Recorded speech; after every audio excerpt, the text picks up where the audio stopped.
Welcome to my channel. और आज हम लोग इस वीडियो में पढ़ेंगे एक नए कॉन्सेप्ट को जिसका नाम है फैक्टर थ्योरम। इस वीडियो से पहले चैप्टर पे 6 वीडियोस आ चुके हैं जिसमें हम लोग सारे कॉन्सेप्ट को और एक्सरसाइज 2C तक का क्वेश्चन जो है वो सॉल्व कर चुके हैं।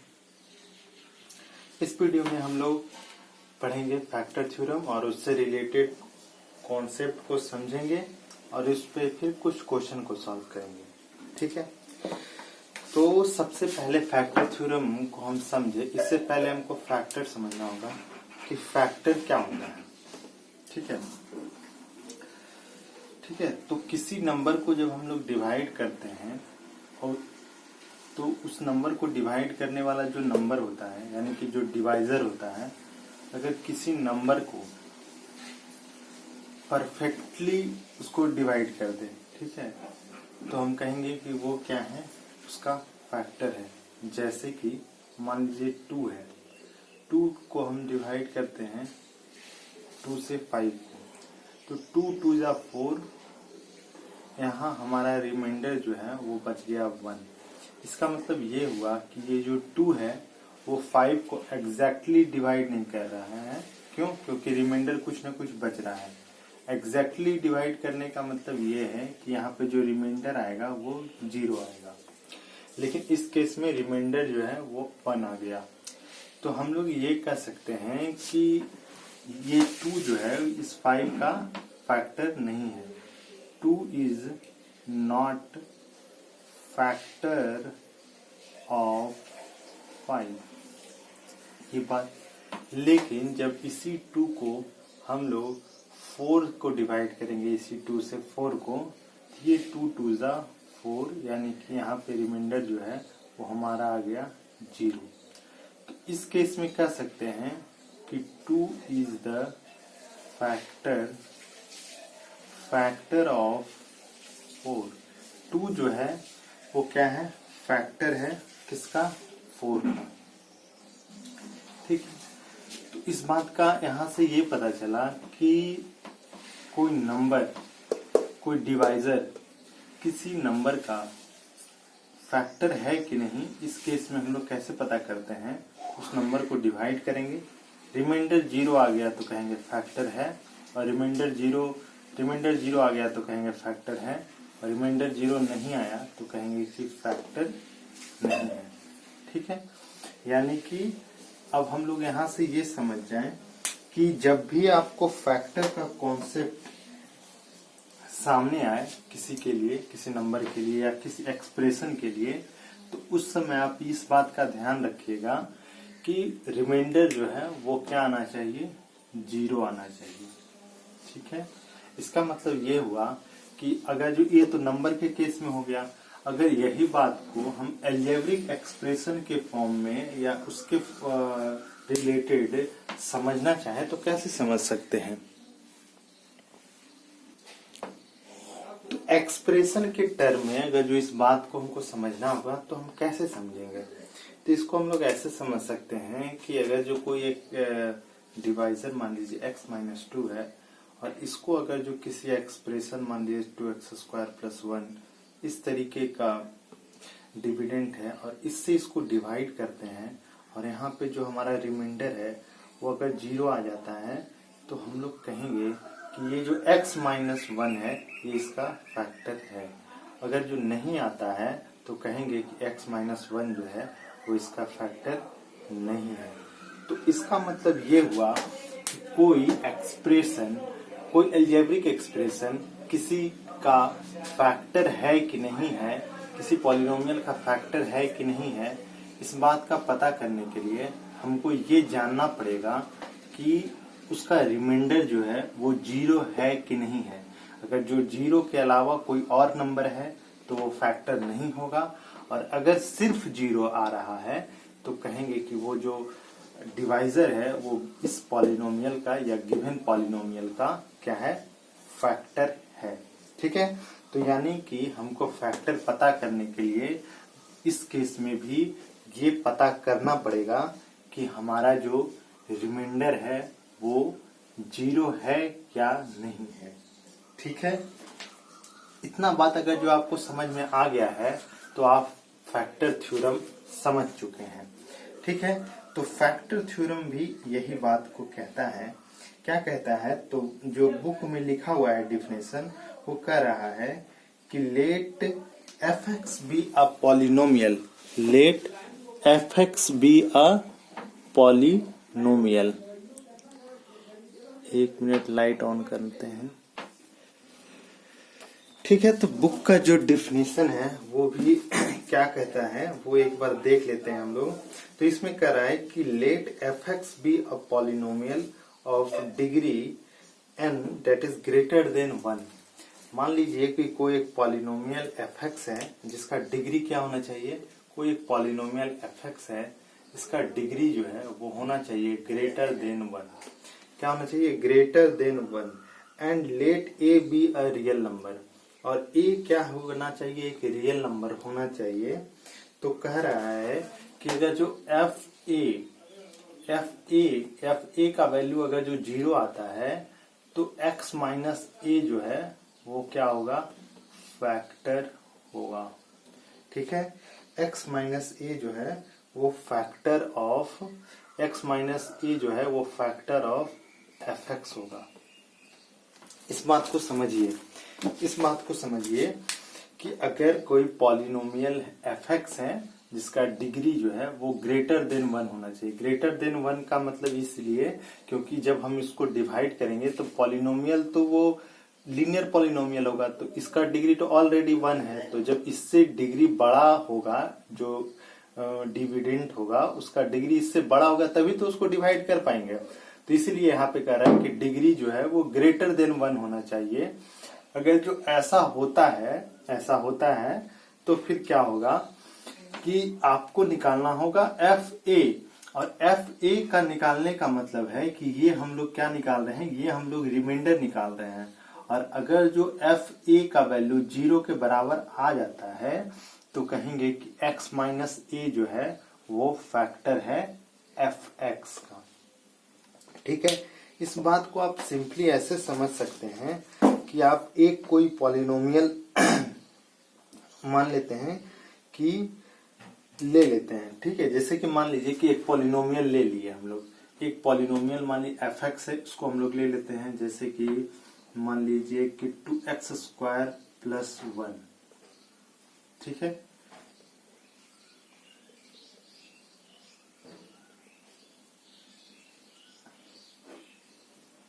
ठीक है, एक हम लोग पॉलिनोमियल ये एफ एक्स ले लिए, ये हमारा एफ एक्स हो गया। ठीक है, अब इस पॉलिनोमियल को हम लोग डिवाइड कर रहे हैं x प्लस 1 से। ठीक है, इसको हम लोग किससे डिवाइड कर रहे हैं, x प्लस 1 से इस पॉलिनोमियल को डिवाइड कर रहे हैं। तो देख लेते हैं, तो एफ एक्स लेना है कैसा, तो डिग्री ग्रेटर देन 1। तो हमारा देखिए एफ एक्स लिए हैं जो कि ग्रेटर देन है 1, तो यानी इस पॉइंट को सेटिस्फाई कर गया। ठीक, फिर कह रहा है कि जो a होना चाहिए, जो a मतलब ये वाला जो वैल्यू है वो क्या निकालना है, एफ ए का वैल्यू निकालिए। तो एफ ए निकालने का मतलब ये हुआ कि ये x प्लस 1 जो है इसको हम लोग क्या लिखेंगे, इसको हम लोग 0 की इक्वेट करेंगे और यहाँ से x का वैल्यू जो है वो -1 आ गया।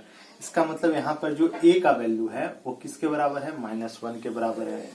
अब जब -1 के बराबर है ये, ठीक है, जब यहाँ -1 के बराबर ये है तो अब हम लोग क्या करेंगे, f-1 निकालेंगे। f-1 निकालेंगे, f-1 निकालने का मतलब है कि यहाँ पे हम पुट करेंगे। ठीक है, तो पुट करने का मतलब हो गया कि ये 2 into -1 to the power 3 plus 2। तो इसका मतलब ये हुआ कि a का पावर -3 करेंगे तो ये आ जाएगा -2, और यहाँ पे ये हो गया +2। तो इसका मतलब ये हो गया 0। अब जैसा ही ये f और एफ ए का वैल्यू 0 के बराबर आया तो कह सकते हैं कि ये जो x प्लस 1 जो है ये क्या है, इसका फैक्टर है। आ गया बात समझ में। यही पॉइंट को, जो ये पॉइंट था, इसी पॉइंट को एक एग्जांपल के थ्रू हम लोग ऐसे समझे। तो आपको सिंपल क्या करना है, सिंपल ये करना है कि अगर जो आपको कोई एक पॉलिनोमियल दिया हुआ है, कोई एक डिवाइजर दिया हुआ है, लीनियर या क्वाड्रेटिक जो भी है, बस इसका डिग्री जो है वो इस जो fx है उसका डिग्री ग्रेटर होना चाहिए। और आपको पता करना है कि ये जो डिवाइजर है वो इसका फैक्टर है कि नहीं है। तो आप सिंपली एफ ए का वैल्यू निकाल दीजिए, यानी कि जो भी यहाँ पे कांस्टेंट वैल्यू रहेगा ए की जगह पर, उसको एफ ए का वैल्यू निकाल दीजिए। एफ ए का वैल्यू आप जब निकालिएगा तो आपको खुद पता चल जाएगा कि ये जो दिया हुआ है डिवाइजर इस पॉलिनोमियल का फैक्टर है कि नहीं है। ठीक है, ये बात समझ में आ गया होगा। ठीक है, तो एक पॉइंट ये कहता है कि अगर एफ ए का वैल्यू 0 के बराबर है तो x माइनस ए जो है वो फैक्टर होगा। ठीक है, और इसी में दूसरा पॉइंट इसी का रिवर्स ये कहता है कि अगर जो x माइनस ए अगर फैक्टर है, क्या है, फैक्टर है, तो एफ ए का वैल्यू जो है वो 0 होगा। ठीक है, अगर एफ ए का, इसमें 2 पॉइंट कह रहा है, फैक्टर थ्योरम में जो 2 पॉइंट समझना है वो ये कह रहा है, फर्स्ट पॉइंट ये कह रहा है कि अगर एफ ए का वैल्यू 0 के बराबर है तो x माइनस ए जो है वो फैक्टर होगा। ठीक है, और इसी का रिवर्स ये कह रहा है कि जब x माइनस ए जो है वो फैक्टर है तो एफ ए का वैल्यू जो है वो 0 होगा। ठीक है, इसका मतलब ये हुआ कि इस फैक्टर थ्योरम पर आपको 2 तरीके का क्वेश्चन मिलेगा। एक बार आपको एक्सप्रेशन दे दिया जाएगा, पॉलिनोमियल दे दिया जाएगा और उसमें पूछा जाएगा कि बताइए क्या ये x माइनस ए जो है वो इसका फैक्टर है कि नहीं है। तो आप उस केस में एफ ए का वैल्यू निकाल लीजिएगा। और कभी कभी आपको क्या करेगा कि ये दे देगा कि x माइनस से इसका फैक्टर है, ये चीज बताइए। तो उस केस में आपको फिर ये निकालना पड़ेगा कि निकाल के देखेंगे कि एफ ए का वैल्यू 0 के बराबर आ रहा है कि नहीं। अगर जो आ रहा होगा तो कह देंगे कि ये इसका फैक्टर होगा। ठीक है, अब इसके बेसिस पे कुछ क्वेश्चन को सॉल्व करते हैं, फिर जाके हम लोग उसके कॉन्सेप्ट को और अच्छे तरीके से समझ पाएंगे। ठीक है, तो ये हो गया फैक्टर थ्योरम का कॉन्सेप्ट। अब हम लोग इसके बेसिस पे कुछ क्वेश्चन सॉल्व करेंगे। ठीक है, तो ये है हमारा क्या है, क्वेश्चन है। ठीक है, इस क्वेश्चन में यही पूछ रहा है कि show that x minus 3 is the factor of the fx। इतना मतलब आपको ये बताना है, आपको ये शो करना है कि x माइनस 3 जो है इसका फैक्टर है इस पॉलिनोमियल का। तो हम लोग सिंपल यही जानते हैं कि अगर जो हमको फैक्टर इसका ये होगा तो इसका रिमाइंडर जो है वो कितना आना चाहिए, रिमाइंडर इसका 0 आना चाहिए। और रिमाइंडर कैसे निकलता है, ये रिमाइंडर थ्योरम में हम लोग पढ़ चुके हैं। तो सिंपली ये है कि x minus 3 equal to 0 put कर देंगे, x का वैल्यू आ जाएगा 3 और 3 आने के बाद हम लोग फिर f3 का वैल्यू निकाल लेंगे। ऐसे ही तो रिमाइंडर निकालते हैं। देखिए बेसिकली फैक्टर थ्योरम कुछ है नहीं, आप रिमाइंडर थ्योरम पढ़े हैं, रिमाइंडर थ्योरम में आप रिमाइंडर निकालने के लिए सीखे हैं। अगर जो आपको रिमाइंडर निकालने के लिए आता है तो वही प्रोसेस यहाँ पे करना है। बस यहाँ पे ध्यान ये रखना है कि उसके रिमाइंडर थ्योरम में रिमाइंडर कुछ भी आ जाता था, कभी 2, 3, 4, 5 कुछ भी आ सकता है रिमाइंडर। लेकिन इस केस में जब कोई भी जो हमारा डिवाइजर है, ठीक है, वो अगर जो इस fx का फैक्टर होगा तो इसका रिमाइंडर जो है वो 0 आएगा। तो देख लेंगे, अगर जो इसको अब f3 निकालेंगे, अगर जो ये वैल्यू 0 के बराबर आ गया तो कह देंगे कि x माइनस 3 इसका फैक्टर है। तो यहाँ पे हम लोग रखते हैं, तो ये हो गया 3 to the power 3 plus 3 to the power 2 minus 17 into 3 plus 15। ठीक है, तो ये हो गया प्लस 9 माइनस 15। ठीक है, तो यहाँ से क्या हो गया, ये ये हो गया 36 माइनस 51 प्लस 15, ठीक है। और यहाँ से ये दोनों को ऐड करेंगे तो ये आ जाएगा 51 माइनस 51 और यहाँ से आ गया 0। देखिए तो यहाँ पे रिमाइंडर क्या आ गया, 0 आ गया। जैसे ही रिमाइंडर 0 आया तो हम लोग कह सकते हैं, क्या कहेंगे कि x माइनस, यहाँ लिख देंगे कि हियर, यहाँ लिख देंगे पहले कि here f3 equal to 0, hints, ठीक है, hints x minus 3 is the factor of given px, ठीक है, गिवन px। बस यही है आपका फैक्टर थ्योरम, ठीक है।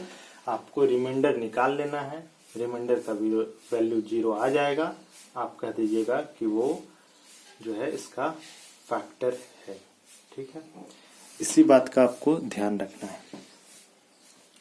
उसी तरीके से हम लोग और भी कुछ क्वेश्चन को देख सकते हैं, ठीक है, कुछ और क्वेश्चन को देख सकते हैं। इसको हम लोग जो है gx के रूप में भी इसको रिप्रेजेंट करते हैं, ठीक है। जैसे कि इसको हम लोग gx के डिवाइजर जो है उसको हम लोग gx के रूप में भी रिप्रेजेंट करते हैं, ठीक है। तो सिंपली आप लोग ये, अगर जो आपको फैक्टर थ्योरम डिफाइन करना होगा तो आप सिंपली ये कह सकते हैं कि when a polynomial fx is divided by a divisor gx and if and a will be a real number and if fa equal to 0 then we say that x minus a will be the factor of the given fx, ठीक है। इतना बात आप कर दीजिएगा तो आपका factor theorem का डेफिनेशन हो जाएगा। और ये आप इस तरीके से कॉन्सेप्ट को समझ गए होंगे और ये आपका उसके बेसिस पे कुछ क्वेश्चन हो गया, मतलब एक क्वेश्चन, ठीक है।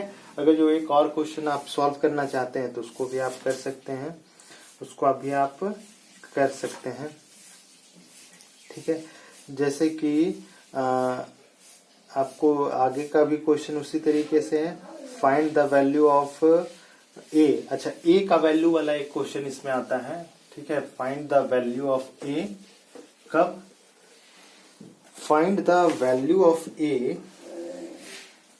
फॉर विच x माइनस, देखिए यहाँ पे बता रहा है, हम क्वेश्चन को पूरा नहीं लिख रहे हैं, कह रहा है कि x माइनस ए से जब डिवाइड किया जाता है किसको, fx को डिवाइड करने का मतलब ये हुआ कि ये है x to the power 5 minus A square X cube plus 2x plus A plus 3, ठीक है। कह रहा है कि if find the value of a if x minus a is the factor, ये क्या है, इसमें बता दिया है कि ये क्या है, is the factor of fx इतना। तो इस केस में आपको ये बता दिया है कि ये जो है x माइनस a जो है वो फैक्टर है, किसका है, इस fx का। तो जब आपको ये बता दिया जाए कि है तो इसका मतलब ये हुआ कि इसमें हम लोग जो एफ ए का वैल्यू निकालेंगे वो क्या होगा, 0 के इक्वल होगा। यानी कि यहाँ पे जो x minus A equal to 0 और x का वैल्यू जो a आए, x का वैल्यू क्या आएगा, a। तो एफ ए का वैल्यू जो है इस केस में ऑलरेडी ये बता दिया है कि इसका ये जो है x माइनस ए जो है इसका फैक्टर है, ठीक है। तो जब ये बात बता दिया तो इसका मतलब ये हुआ कि इसका रिमाइंडर 0 आएगा और जैसे ही रिमाइंडर 0 आएगा इसका मतलब एफ ए जो है वो 0 के इक्वल होगा, ठीक है। रिमाइंडर 0 का मतलब तो यही हुआ। अब एफ ए का वैल्यू हम लोग यहाँ पे निकाल लेंगे, तो जैसे ही एफ ए का वैल्यू निकालेंगे तो एफ ए का वैल्यू निकालने का मतलब ये हुआ कि यहाँ पे x के जगह पे जहां जहां है ए वेरिएबल वहां हम लोग a पुट करेंगे तो ये हो जाएगा a to the power 5 minus A square a to the power 3 plus 2a plus a plus 3 और ये किसके बराबर हो गया, ये हो गया 0 के बराबर। तो यहाँ से हो गया a to the power 5 minus a to the power 5 और +2a + a, तो ये हो गया 3a + 3 = 0, और यहाँ से ये गया और यहाँ आ गया आपका 3a = -3 और a = -3/3, और यहाँ से ये आ गया -1। ठीक है, यानी यहाँ से क्या आ गया हमारा -1। -1 किसका वैल्यू आ गया? a का वैल्यू। -1 किसका वैल्यू आ गया? a का। a का वैल्यू कितना आ गया? -1। अच्छा, इसलिए -1 आया है। हाँ चलिए ठीक है, -1 आ गया। तो इस क्वेश्चन को हम लोग इस तरीके से इसको सॉल्व कर लेंगे। ठीक है, हम ये क्वेश्चन बुक का ही लिए हैं, लेकिन यहाँ पे बुक में -1 लिया है, तो हम +1 लिख दिए थे, इसलिए यहाँ पे -1 आंसर आ गया। ठीक है, तो आपको जब भी a का वैल्यू निकालना होगा तो इस तरीके का भी कुछ क्वेश्चन इसमें दिया हुआ है, find the value of a, तो उस केस में आप लोग इसी तरीके से निकाल लीजिएगा।